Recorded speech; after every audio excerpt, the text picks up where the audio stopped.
Hello বন্ধুরা, কেমন আছো তোমরা? আজকে আমি কী রান্না করছি দেখো। আজকে বানাচ্ছি ক্যাপসিকাম বাটা দিয়ে মাছের ঝোল। এখানে তেল, লঙ্কা, পাঁচফোড়ন, তেজপাতা, পেঁয়াজ, আদা, রসুন, ক্যাপসিকাম বাটা সব কিছুকে ভেজে নিয়েছি। এর মধ্যে এবার একটা মশলাগুলো জল দেবো।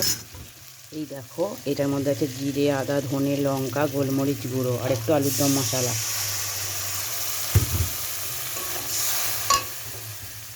দিয়ে এটাকে কষবো। একটুখানি কষে, বেশি কষার দরকার নেই কারণ এটা ক্যাপসিকাম বাটা দিয়ে আছে, কিন্তু ভাবে এসে যাবে। একটুখানি এটা হয়ে গেল। এবার এর মধ্যে দেবো সিদ্ধ করা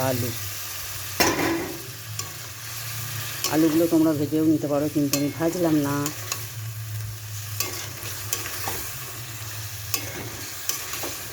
এই দেখো, আলুগুলোকে দিয়ে একটু কষিয়ে নেবে।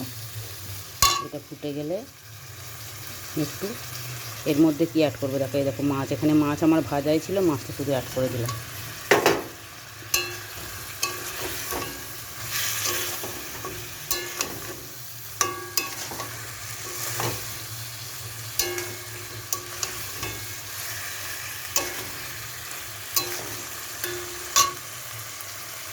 দেখো, এটা কষানো হয়ে গেলো। এর মধ্যে দিয়ে দেবো সামান্য একটু জল।